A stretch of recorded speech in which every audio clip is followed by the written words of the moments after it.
Hai, selamat datang di channel Alur Cerita Film Cinemazi Recap. Seperti biasa, komentar terpilih dari video Mimin sebelumnya kali ini ditulis oleh @Shihabuddin. Dia menulis, video Mimin seru semua, mana nontonnya pas lagi patah hati. Tetap semangat guys, mati satu tumbuh 1000, masih banyak wanita di luar sana. Cari uang yang banyak aja guys, nanti juga pada datang sendiri. Film yang akan Mimin bawakan kali ini berjudul Ghostbusters Frozen Empire yang rilis pada tahun 2024 kemarin. Film ini bercerita mengenai sekelompok pemburu hantu yang berusaha mencegah iblis berkekuatan es membekukan bumi ini. Film ini dibintangi oleh Paul Rudd, Carrie Coon, dan McKenna Grace. Langsung saja kita masuk ke dalam alur cerita film Ghostbusters Frozen Empire. Semoga.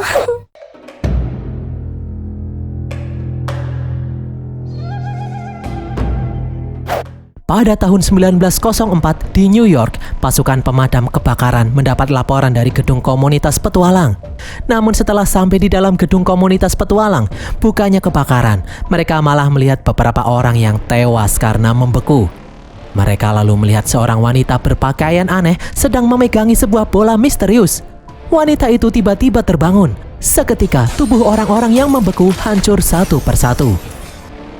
Di masa kini, Ghostbusters modern yang terdiri dari Gary, Kali, kedua anak Kali yang bernama Trevor dan Phoebe mengejar sosok hantu naga yang berkeliaran di kota New York.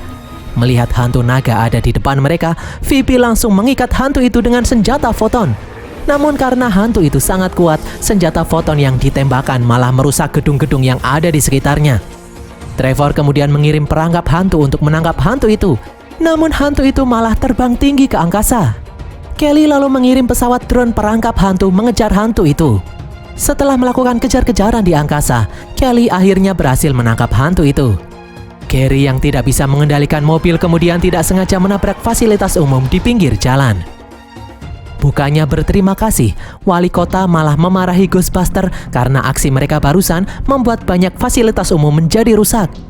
Wali kota juga menyoroti Phoebe yang masih berusia 15 tahun. Dia menganggap Phoebe masih di bawah umur, akan sangat berbahaya jika dibiarkan menggunakan senjata foton. Wali kota bersedia memperpanjang izin Ghostbusters, namun dengan satu syarat, Phoebe tidak boleh ikut beraksi menangkap hantu lagi. Jika melanggar, wali kota mengancam akan mencabut izin Ghostbusters. Kali dan Gary pun terpaksa menerima keputusan ini.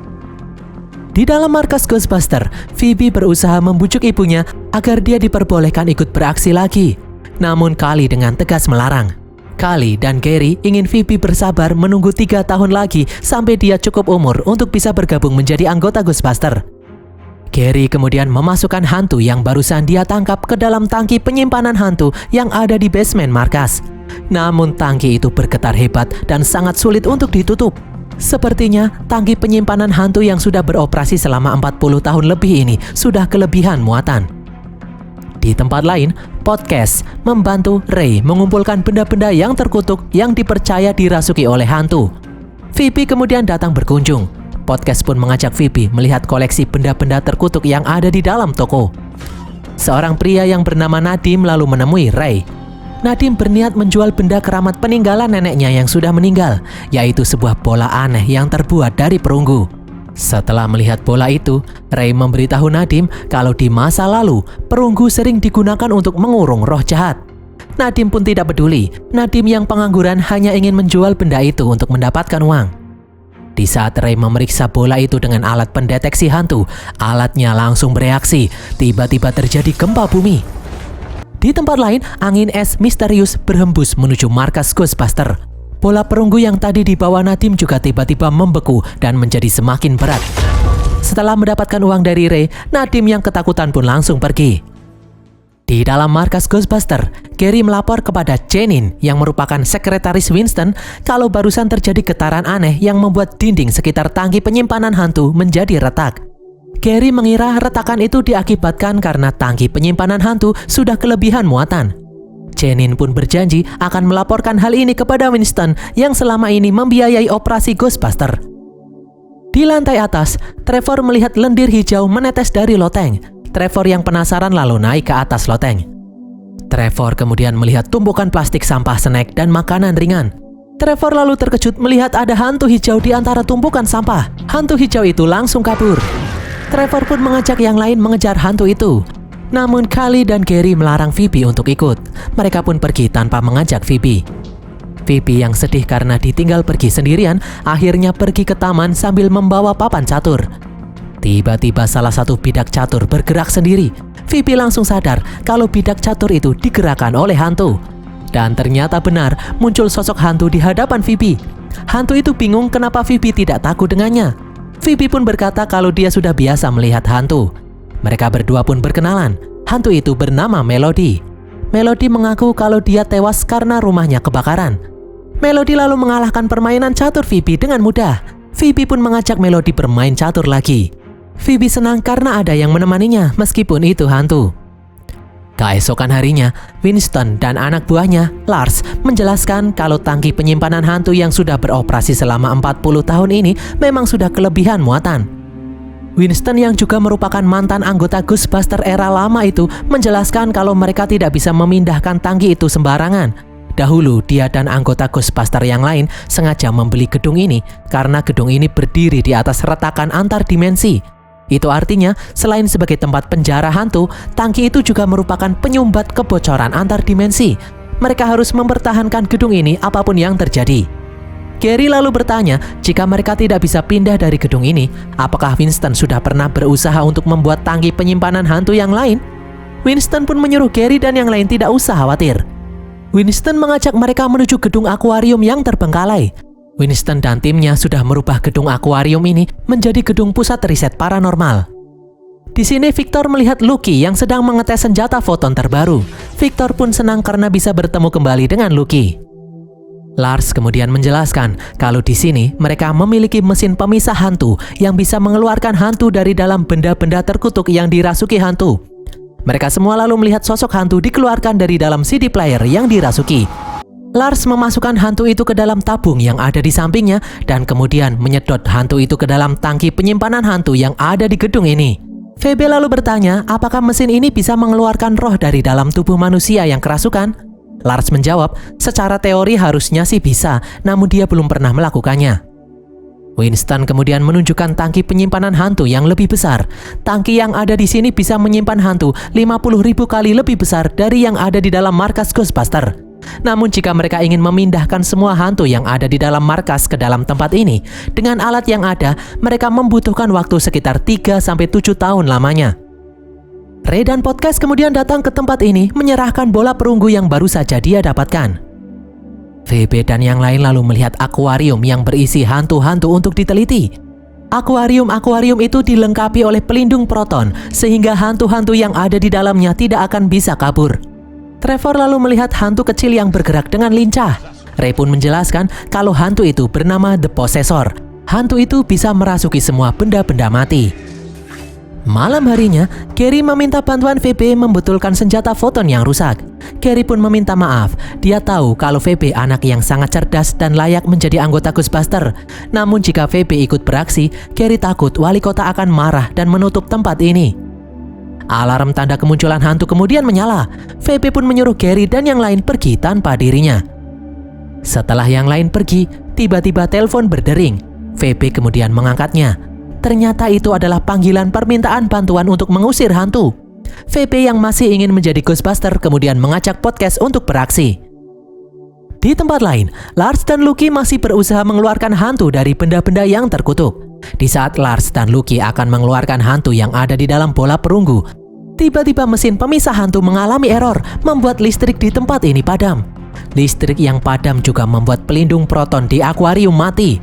Di saat hantu-hantu yang ada di dalam akuarium akan keluar, listrik berhasil menyala kembali. Lars kemudian berusaha mengambil bola perunggu, namun saat disentuh, tiba-tiba tangannya membeku. Lars pun langsung melempar bola itu ke lantai. Di tempat lain, Phoebe dan Podcast dimintai tolong pemilik kedai untuk mengusir hantu yang mengganggu tempat itu. Ternyata sosok hantu yang dimaksud itu adalah Melody. Podcast menyuruh Phoebe segera menembaknya, namun Phoebe hanya diam saja. Phoebe pun sengaja tidak mengenai Melody, membiarkan Melody kabur. Singkat cerita, setelah Phoebe kembali ke dalam markas, Melody datang menemuinya. Melody berterima kasih karena tadi Phoebe tidak menembaknya. Phoebe kemudian mengajak Melody untuk masuk. Phoebe takjub melihat Melody yang bisa berteleportasi. VP pun berkata kalau dia penasaran bagaimana rasanya menjadi hantu. VP lalu mengajak Melody untuk berkeliling melihat-lihat sekitar. Di basement, Melody memandangi tangki penyimpanan hantu. Melody lalu berkata kalau dia ingin pergi ke akhirat menyusul kedua orang tuanya. Melody tidak tahu kenapa dia terjebak gentayangan di bumi. Melody lalu memperlihatkan korek api yang selalu dia bawa. Korek itu selalu ada isinya meskipun sudah dia nyalakan. Melody pikir benda ini adalah kunci yang bisa membuatnya pergi ke akhirat. Namun Melody sendiri juga tidak yakin. Keesokan harinya, di saat Trevor berusaha menangkap hantu hijau, tiba-tiba terjadi gempa bumi. VP yang baru bangun tidur langsung disuruh ibunya pergi ke basement. Mereka semua pun bingung melihat dinding di sekitar tangki penyimpanan hantu runtuh. Di tempat lain, Lars memperlihatkan kepada yang lain kalau bola perunggu misterius tetap membeku meskipun sudah dibakar. Lars juga menunjukkan kalau bola misterius itu bisa mempengaruhi perilaku hantu-hantu yang lain. Lars yakin sosok hantu yang terperangkap di dalam bola perunggu ini adalah hantu yang sangat kuat yang bisa menghipnotis hantu-hantu yang lain. Tanpa mereka sadari, salah satu pelindung proton di salah satu akuarium hantu membeku dan kemudian rusak. Hantu The Possessor yang ada di dalamnya kemudian kabur merasuki alat milik podcast. Lars yang masih penasaran mengajak Trevor dan Loki pergi ke rumah Nadim yang sebelumnya menjual bola perunggu itu kepada Ray. Lars menjelaskan kepada Nadim kalau bola perunggu yang dijual oleh Nadim ini memiliki kekuatan yang sangat luar biasa. Dari mana Nadim mendapatkannya? Nadim pun berkata kalau bola itu adalah peninggalan neneknya. Nadim lalu menunjukkan ruangan rahasia milik neneknya yang dilapisi perunggu. Nadim mengaku kalau dia baru menemukan ruangan ini setelah neneknya meninggal. Loki kemudian melihat sepasang tanduk aneh di dinding ruangan di samping armor yang terbuat dari perunggu. Di saat Loki sedang mengecek menggunakan alat pendeteksi hantu, secara aneh alat itu mendeteksi kalau Nadim memiliki kekuatan supranatural. Mereka pun mengajak Nadim menuju markas. Di dalam markas, mantan anggota Ghostbuster yang bernama Peter mencoba mencari tahu kekuatan apa yang dimiliki Nadim dengan memasangkan alat di kepala Nadim. Peter lalu memberikan beberapa pertanyaan dan Nadim bisa menjawabnya dengan mudah. Itu artinya Nadim tidak dirasuki roh atau hantu apapun. Namun di saat Peter membuat Nadim merasa kesal, tiba-tiba api yang ada di belakangnya membesar. Semua orang yang ada di sana pun melihat kalau Nadim memiliki kekuatan mengendalikan api. Keesokan harinya, podcast menunjukkan rekaman bola perunggu di HP-nya kepada Phoebe dan Ray. Podcast mengira kalau HP-nya rusak, namun setelah diperhatikan, ternyata bola itu mengeluarkan gelombang suara yang aneh. Ray pun mendengar kalau bola itu seperti berbisik dalam bahasa kuno. Ray kenal orang yang bisa menerjemahkan bahasa itu. Ray pun langsung mengajak Phoebe dan podcast menuju perpustakaan kota menemui teman lamanya yang bernama Hubert. Setelah diperlihatkan rekaman suara dan gambar bola perunggu, Hubert mengajak yang lain menuju ruangan bawah tanah perpustakaan yang berisi buku-buku kuno. Hubert lalu membuka sebuah buku. Dia menunjukkan foto bola perunggu di ukiran batu kuil kuno India. Hubert pun bercerita, menurut legenda, bola perunggu itu adalah penjara yang menahan iblis jahat yang bernama Karaka. 4.000 tahun yang lalu, Karaka membantu seorang raja yang bernama Samudari.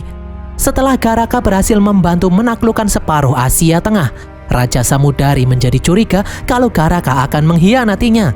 Raja lalu menangkap Karaka dan kemudian memotong kedua tanduk Karaka yang merupakan sumber kekuatannya.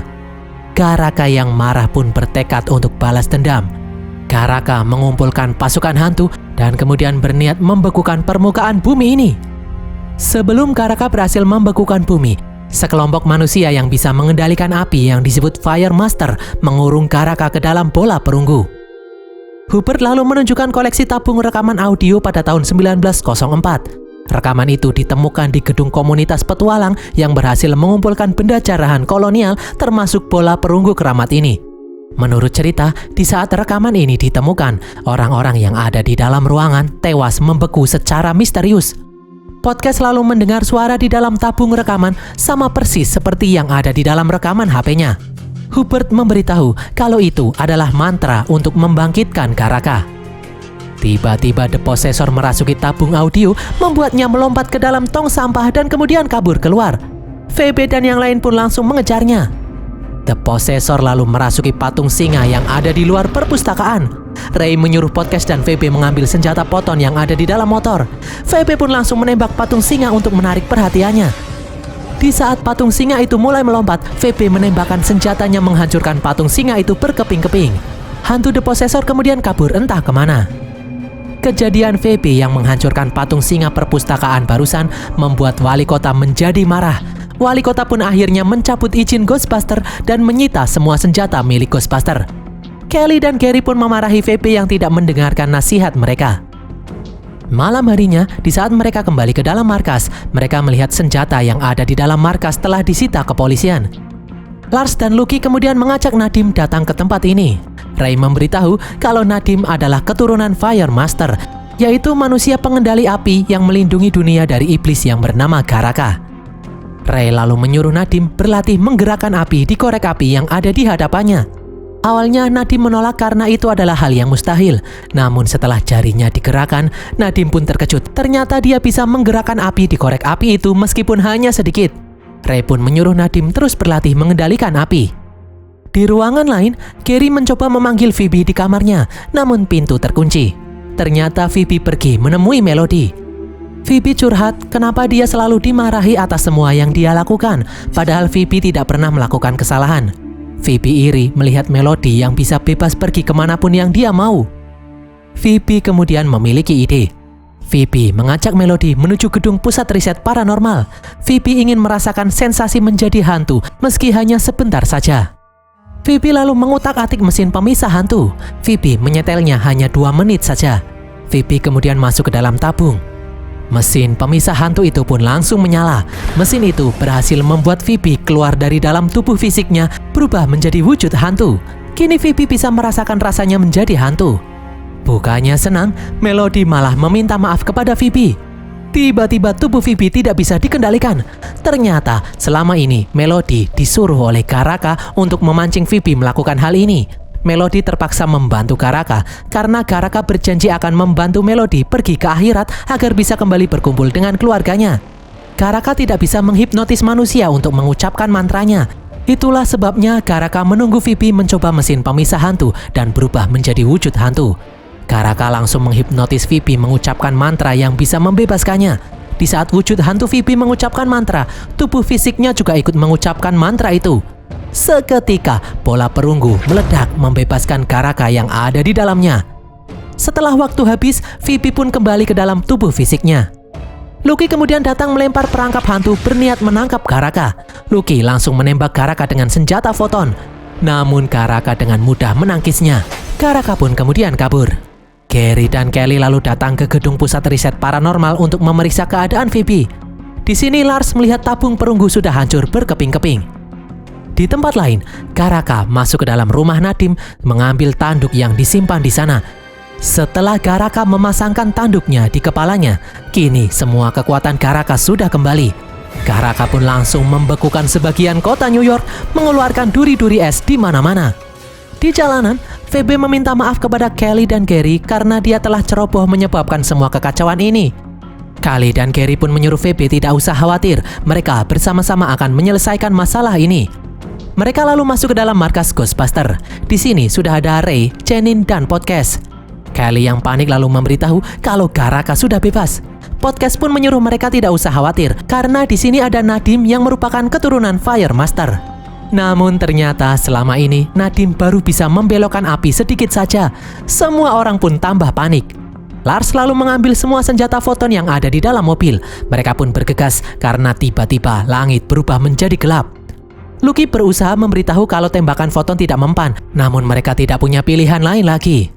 Mendengar hal ini, VP langsung memotong perunggu-perunggu yang ada di dalam markas dan kemudian meleburnya. VP melapisi senjata foton miliknya dengan perunggu. Winston dan Peter kemudian datang membantu Ray dan Janine. Dari atas, Lucky melihat sepeda yang dirasuki oleh The Possessor berjalan sendiri menuju tempat ini. Semua orang pun langsung bersiaga. The Possessor lalu merasuki mobil milik Ghostbuster, membuat mobil itu berjalan tak terkendali. Beruntung para Ghostbuster tua yang ada di sana berhasil menghindar. The Possessor kemudian berpindah merasuki senjata milik Lucky, membuat senjata itu bergerak sendiri. Di saat senjata itu akan menembak Trevor, Nadim berhasil membelokkan tembakan senjata itu menggunakan kekuatannya. Podcast kemudian datang menghancurkan senjata itu. The Possessor lalu berpindah merasuki sebuah pizza. Tiba-tiba hantu hijau datang memakan pizza itu hingga habis tak tersisa. di basement, VB menemui Melody yang ada di sana. Melody pun meminta maaf karena dia tidak punya pilihan lain. Melody hanya ingin pergi ke akhirat agar bisa berkumpul dengan keluarganya. VB pun memberitahu kalau Garaka hanya mempermainkan Melody. Garaka tidak bisa membantu Melody pergi ke akhirat. Di luar, Garaka akhirnya sampai di tempat ini. Garaka kemudian masuk ke dalam markas Ghostbuster. Para anggota Ghostbuster pun mencoba menembak Garaka, namun serangan itu sia-sia. Dari atas, Nadim lalu datang mengenakan armor Fire Master. Di saat Adim mencoba menyalakan korek api, ternyata bahan bakar korek itu habis. Korek itu tidak bisa dinyalakan dan Nadim membutuhkan api untuk dikendalikan. Garaka lalu mengambil korek itu dan menghancurkannya. Garaka kemudian mengeluarkan duri-duri es yang menahan semua anggota Ghostbuster. Garaka lalu menjebol tangki penyimpanan hantu, membebaskan hantu-hantu yang ada di sana dan juga membuka portal antar dimensi. VB kemudian datang menembak Garaka dengan senjata yang telah dimodifikasi. Ternyata serangan itu berhasil melukai Garaka. Garaka pun membalas dengan menyemprotkan abab es, membuat VB membeku. Melody kemudian datang. Ternyata perkataan VB barusan benar, Garaka membohonginya. Melody lalu menyalakan korek api yang dia bawa, membuat Nadim bisa mengendalikan api dari korek itu dan menembakkannya ke arah Garaka. Serangan ini membuat VB dan yang lain akhirnya sadar kembali. VB pun langsung menembak Garaka membantu Nadim. Podcast lalu mengirim drone untuk menangkap Garaka, namun Garaka langsung menghancurkannya. Ray kemudian melihat tangki penyimpanan hantu yang terbuka. Dia pun memiliki ide. Ray, Winston, Peter, dan Janine langsung memodifikasi tangki penyimpanan hantu agar bisa menyedot Garaka masuk ke dalamnya. Mereka berempat pun langsung menarik tuas dan berhasil. Tangki itu membuat tanduk di kepala Garaka terlepas dan kemudian tersedot masuk ke dalamnya. Tangki itu lalu menutup kembali. Mereka akhirnya berhasil menangkap Garaka. VB pun berterima kasih kepada Melody karena telah membantunya. Ternyata aksi Melody barusan membuatnya akhirnya diterima di akhirat. Roh Melody itu pun berangsur-angsur menghilang menuju akhirat. Di luar, masyarakat bersorak berterima kasih kepada Ghostbuster yang telah menyelamatkan kota. Wali kota kemudian datang. Sebenarnya wali kota ingin memarahi Ghostbuster, namun karena melihat antusias warga yang mendukung Ghostbuster, wali kota pun akhirnya berterima kasih kepada Ghostbuster di depan publik. Wali kota berjanji akan kembali memberikan izin kepada Ghostbuster agar bisa beroperasi lagi. Wali kota juga mengizinkan VB untuk ikut beraksi menangkap hantu-hantu nakal yang mengganggu masyarakat. Dan berakhirlah alur cerita film Ghostbuster Frozen Empire ini guys. Semoga kalian terhibur. Pesan yang kita dapatkan dari film ini adalah jangan percaya tipu daya wanita dan hantu guys, apalagi hantu wanita.